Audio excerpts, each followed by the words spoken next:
Hi, and welcome to our Jim2 webinar on end of financial year. A common thing that I hear when I talk to customers is that they don't know what they don't know. And as such, we'll be going right back to basics for each topic to make sure that you're all fully informed of each section. At the end of each session, we'll have a Q&A in which you can type any question you like into chat, and we'll either answer live or get back to you with an answer after the webinar. The information part of the webinar will also be uploaded to our website, so you can re-watch if you wanted to go over something again, or you can let someone know that's not on today so they can see the info also. I also wanted to let you know that these webinars and other short informational videos are available in our Learning Resources Centre on our website. You can find this by going to jim2.com and then looking under Resources for Learning Resources. So let's get started on today's topic, Jim2 and end of financial year. In this webinar, I wanted to present information that you can use in your business now. As you know, we're approaching the end of the financial year, and as such, there are a lot of tasks in Jim2 that need completing. Today, we'll have a look at all these tasks from data cleanup through to officially closing the financial year. Be aware that the closing of a financial year is not reversible, and as such, we must ensure accuracy above all else when performing these tasks. Most of the processes that we'll be discussing today are available in our help file, and you may have already received links to this via email. There are some things that Jim2 may allow you to do, even though it's not best practice. I will largely focus on the best practice today, as I want to make sure that you have the right information to close your financial year in the most accurate way. At this point, I'd like to highlight really what we're talking about today. At the time of the webinar, we're in May 2023, so we're coming to the end of the 22-23 financial year. A lot of what we talk about today is going to be really helpful for when we're closing off this financial year. However, the likelihood is you won't be able to close this period for some months yet. And so today, we'll look at the preparation work needed, as well as how to close the previous financial year, most likely being the 21-22 financial year.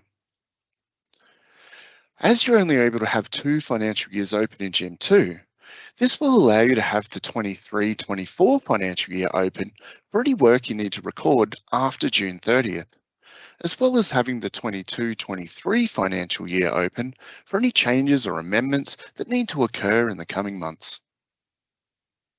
You will have noticed that there is a blue line on the image that states stocktake.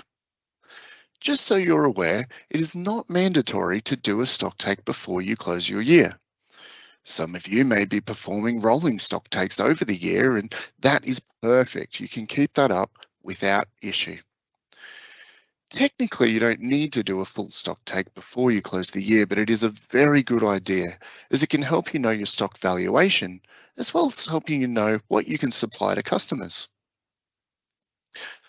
I should also point out that once this process is complete, the earliest open year's opening balances for profit and loss accounts will change to 0 as your year is now closed off and you're starting a new year. I mention this as there have been some surprised. So let's take a look at the monthly tasks we need to perform to make end of financial year easier.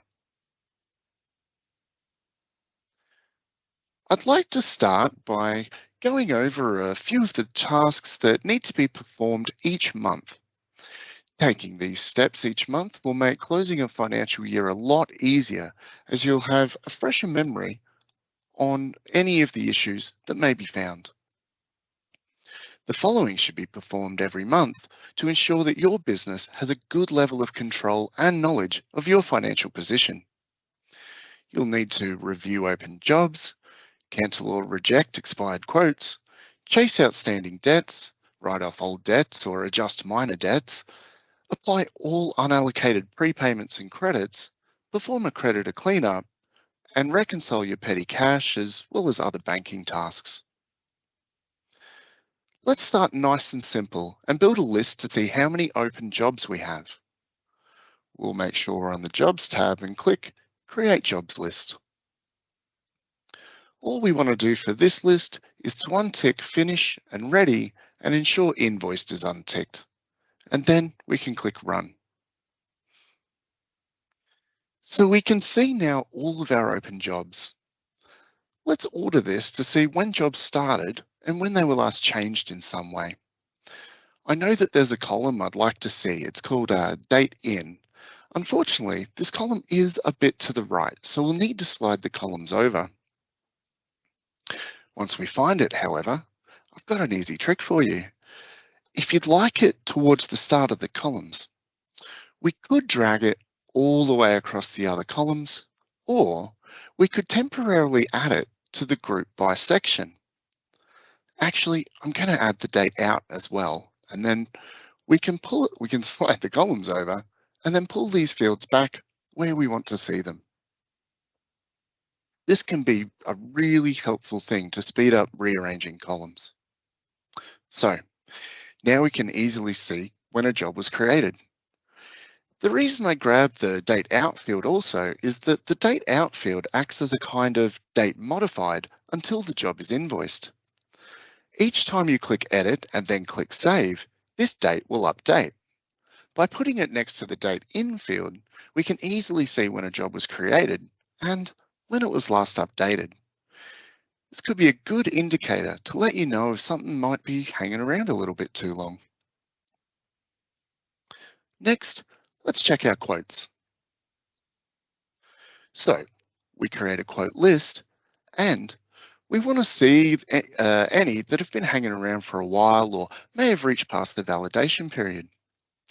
So we'll click Advanced and then we'll select the date for the month that we're ending in the field Valid To. I'll choose the 30th of April as that's the last day of the month I'd like to close. Click Run and then we can start to see how many incomplete quotes we have in the system.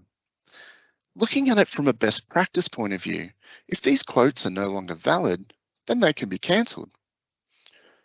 If you aren't yet using the Valid To on your quotes yet, you can set that up very easily by going to Tools and then clicking on Options. If we go to the quote section, we should be able to enter the number of days you'd like the quote to stay valid for here. Next, let's see if we can find any outstanding debts and minor debts, as well as old debts that we might want to write off.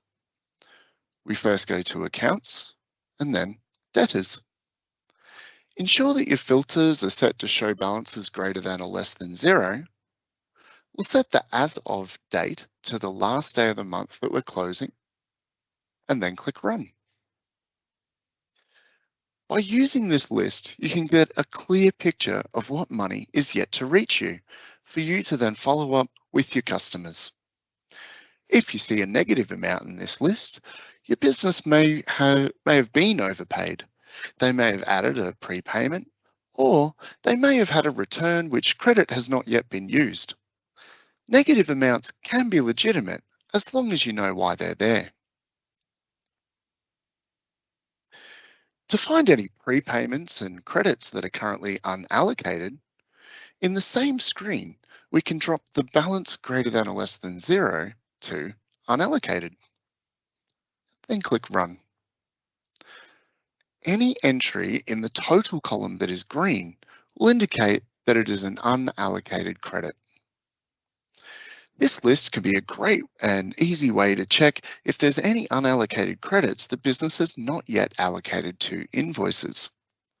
If you find a $0 record in this list, it means that there's a payment and an invoice that match dollar amounts, but that payment is not yet allocated to that invoice.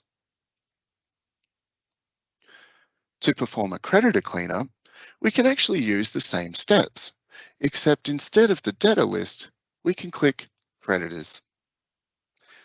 Simply use the drop downs to make the list for either balance greater than or less than zero or unallocated, as well as ensuring the as of date is the last date of the month you'd like to close. This can be great for seeing any vendors that might still require a payment. Next, we have a few items that can be a bit more complicated than what I can easily demonstrate in a webinar. These would be the multi-currency revaluation and GST sessions.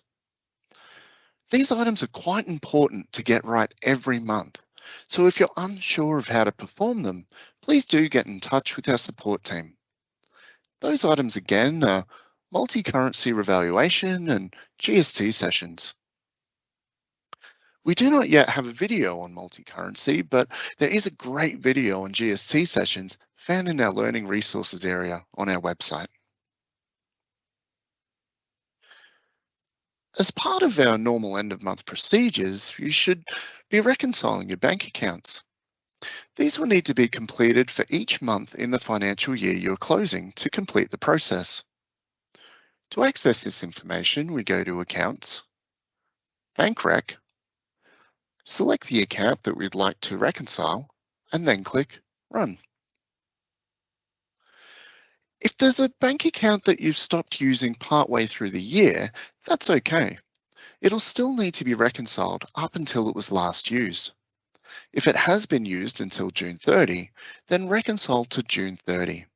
And then, when there's no entries in this list to reconcile, the job is completed. If you're using bank feeds, your reconciliation may become a lot easier. Be sure to check out the video on bank feeds in our Learning Resources section. One thing that I will mention about the reconciliation of petty cash is that there are two main ways to do this. If you have your petty cash entry in the general ledger set up as a bank account, that is, its type equals check, you can use the bank reconciliation tool to reconcile your petty cash, and this is the recommended way. However, if you have it set up as a detail account, you can use the account inquiry section to find the information you're looking for.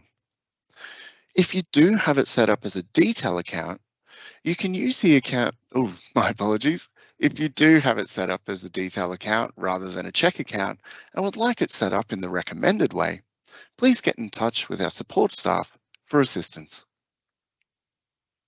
Next, we can check finished purchase orders.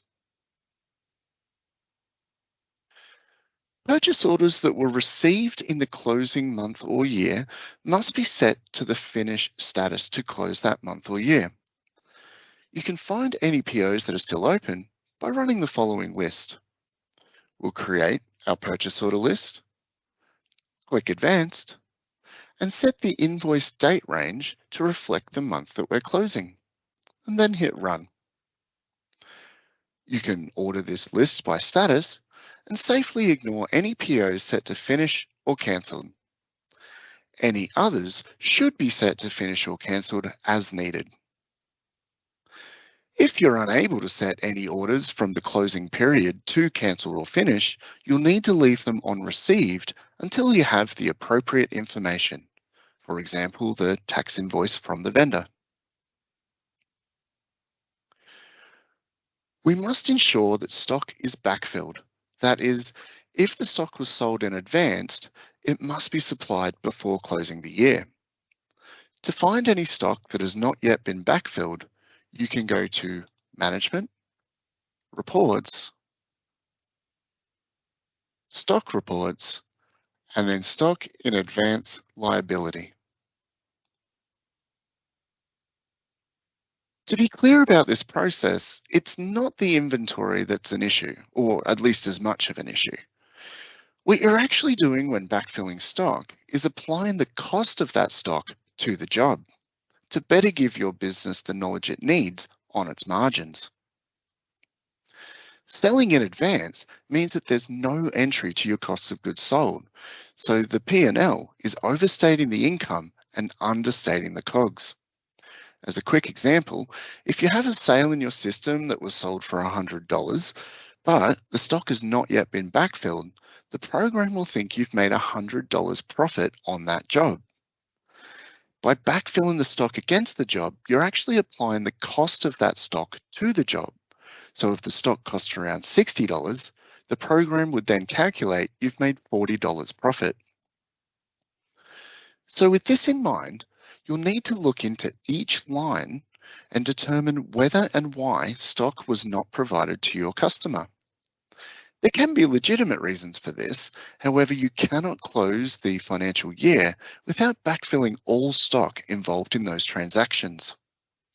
Some common causes could be that the stock was not included in a purchase order on receipt, so the product was available on the shelf, but Jim2 didn't know it was there. You might have invoiced the incorrect product to a customer, or you could have simply invoiced the customer without providing the stock to the customer because you didn't have it on hand at the time. To figure out why it was not backfilled and then correct as needed, this usually means supplying the right stock to the job, but it can also mean checking over purchase orders to ensure that the stock was supposed to be received was received. If you're unable to determine why there was an issue, please do get in touch with us. A lot of customers may not realize that you're able to close each month or even quarter as you complete it. This should stop any transactions in that month from being edited and will allow you peace of mind knowing that the month is completely finished. This is dependent on the settings found in Tools, Options, and then Accounts. The right-hand side of the screen will show the earliest months that are still open. Please excuse my demo system. If you tick the individual months and then click OK, those months will be closed and no more information will be able to be added or changed. If you'd like to use this feature, but are not sure if you're set up to take advantage, please contact our support team. So, that is generally speaking the end of month tasks. Hopefully I haven't sprung any surprises on anyone with these, but it's really important to closing the financial year to have these as up to date as possible. There are some other requirements for you to perform the actual close of the financial year though. You can only have 2 concurrent financial years open at once in Jim. The Jess instance needs to be stopped and you cannot have anyone logged in when performing the close. And the closing of the financial year is not reversible. Once this is complete, you'll not be able to edit any information in the closing year. So, on top of the normal end of month processes you'll need to complete, there are also a few additional things to consider when closing the financial year. We can check this by going to Tools, Close Financial Year. These are the steps that must be completed before you can close the financial year. If you see any in red, it means that the program has detected an issue with that line and should be checked before moving forward. For new customers, there are 2 tasks that are particularly important. The first is opening balance for debtors and creditors must match the general ledger, and the other is that historical balances must be at $0. If these are red, they can get a little bit complicated to sort out. So please give the support team a call if you need a hand there. You'll need to complete a stock take to complete your year in best practice.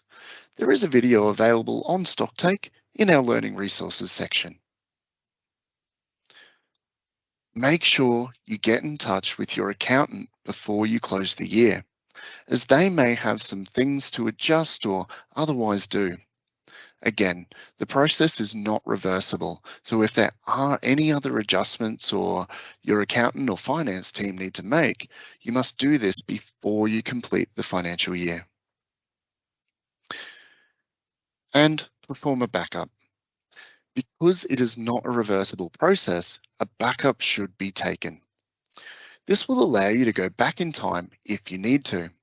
If you're a cloud client, we perform backups for you every night, and we specifically keep a copy of your end of financial year backup in case it's needed. We do recommend that our on-premises or self-managed cloud customers keep the end of financial year backup in a place that's different from their regular backup storage. This will ensure that the end of financial year backup is not deleted or overwritten by normal backups. So when you're confident that you've completed all tasks needed to close the year, and when you're absolutely certain that there is no further information to be added or changed for closing the period, you can come back to this list. If you have any red text on the screen, you should make sure that you're aware of why it's there. Ideally, there will only be black text on the screen. When you're ready to close your financial year, again, ensure no one else is logged into Jim2. Stop the Jess instance from running. Cloud clients can reach out to our support desk to do this for you. And make sure each of the boxes on this screen has a tick in the right-hand side, and then click OK.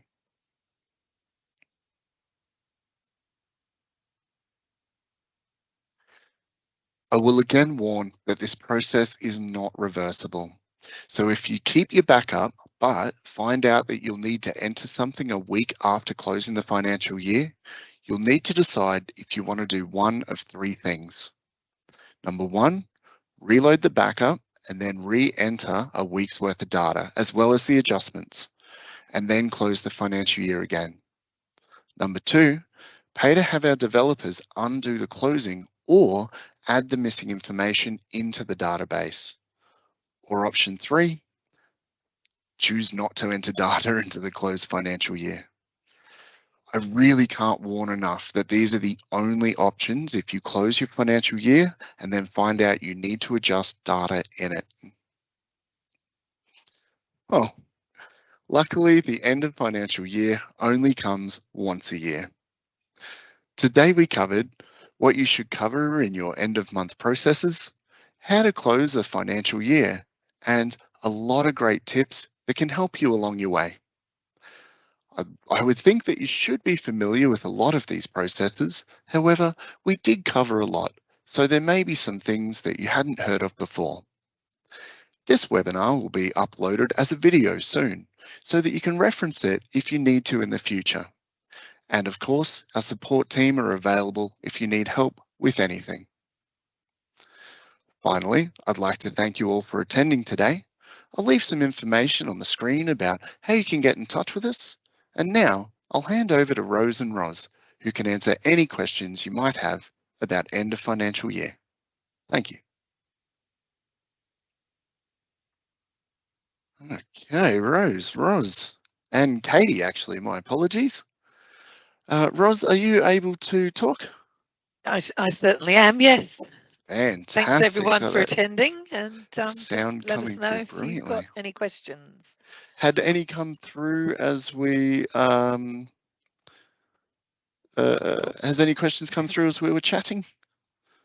I didn't notice any, other than the query about the no visual. Oh, I see. Oh, this was a bit of a chat heavy one. I guess I'll call you multi-rack. This was a bit of a word heavy one, multi-rack, mostly because when problems are encountered, they tend to be quite individual problems for businesses. And so we could really speak mostly genuinely. Thank you for the question, Sonia. She asked, do you need to do anything special at end of financial year for contracts? I'll hand over to Roz or Rose to answer that one. Okay, I'll take that one. Thank you. I may have to get back to you, clarify that with the MPS specialists, but I think the same logic would apply. as to everything else. You just need to make sure that whatever transactions relate to that particular contract are completed for the period that you want to close. I think the key piece is that once it's closed, there's no changing data, and so we must make sure that all of our data is as up to date and accurate as possible. So whether that's from contracts or jobs or quotes, that's really what we're looking to do. Thank you, Sonia. Hamish, thanks for the question, mate. Multi-currency can only be done on the last day of the month or year and cannot be backdated. Is that correct? I might paraphrase that question a little bit. Is that correct, Rose or Roz? I think you can do a revaluation at any point. I'd probably have to refer back to Tony, you backdate it. I don't believe so. I think it's at a point in time. And would it be best practice to do that on last day of month or year, even if you could do it at any time? I would have thought so. I mean, I had a conversation with Tony, our CFO, on multi-currency revaluations and end of financial year, and he advised that it was normal practice to have a revaluation done at the end of the financial year and be included in that role. But I guess the reality is that if you are doing them regularly, by creating a new one, my understanding is that it sort of reverses the previous one. So I think I would need to just clarify that further, and perhaps, Hamish, you wouldn't mind just shooting through an email on that topic to support, and we'll come back to you. We I mean, bear in mind, we actually already have his email, Ross. Okay, perfect. We a lot of customers using multi-currency don't use revaluation, I might add. So it's only those who are actively using it that this will apply to. Would you be able to explain the revaluation process? What is it actually doing? It just looks, it's a little bit complicated, but basically, if you're buying or selling in a foreign currency, and you haven't completed those transactions, you have an exchange rate on them. You also have a default rate in the system, which you should be reviewing and updating at least each month. So a revaluation looks at the rate that is on the open purchase orders or jobs and compares it with the updated default rate and just gives you an indication of the change, positive or negative. So in other words, it reviews your exposure. Likewise, if you've got multi-currency bank accounts, it takes that into consideration as well. Fantastic, thank you. Next question from John. If you're chasing outstanding invoices, for example, in the 2020 closing year, can you then not close the financial year until it's all collected? No, you can close the financial year with outstanding debt. You just would be asking why they're so old, I guess. It's part of the best practice good housekeeping. I mean, good debtor management is such an important part of any business, central to your cash flow. But no, it won't prevent you closing a financial year. As Ashley mentioned, the reality is you wouldn't expect to be closing this 2023 financial year for several months hence. So you would hope that everybody had paid up from the 2022 financial year. I mean, we're 11 months in now. Hopefully. Can you confirm when you will share the recorded video? Yes, Charlene, that's usually out same day, so this afternoon, if not tomorrow. Oh, looks like Glenys already answered that. Thank you, Glenys. Okay, so one from Neil. Thank you, Neil. If you missed the revaluation date, is there any way to get the reval into the prior month? I don't believe so, but I will have to come back on that one. Might take that one on notice if that's okay, Neil. Thank you. Okay.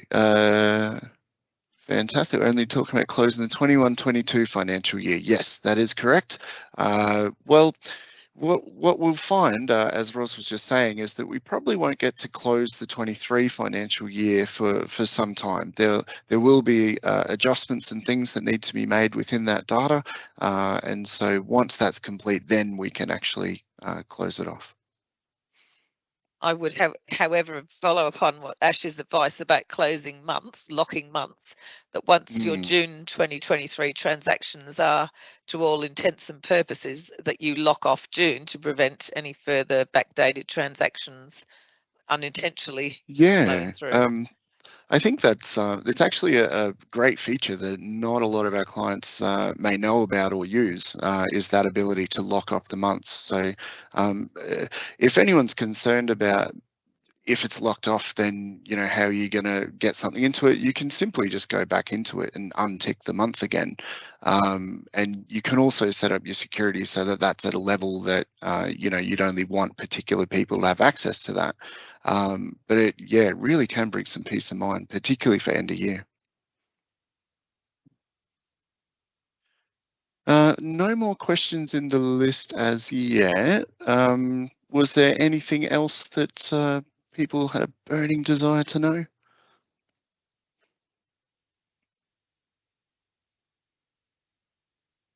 Okay, silence is golden. Well, thank you everyone for attending, and thank you Ros and Rose for helping out with a few of those question answers there, and we'll catch you all next webinar. Thank you very much.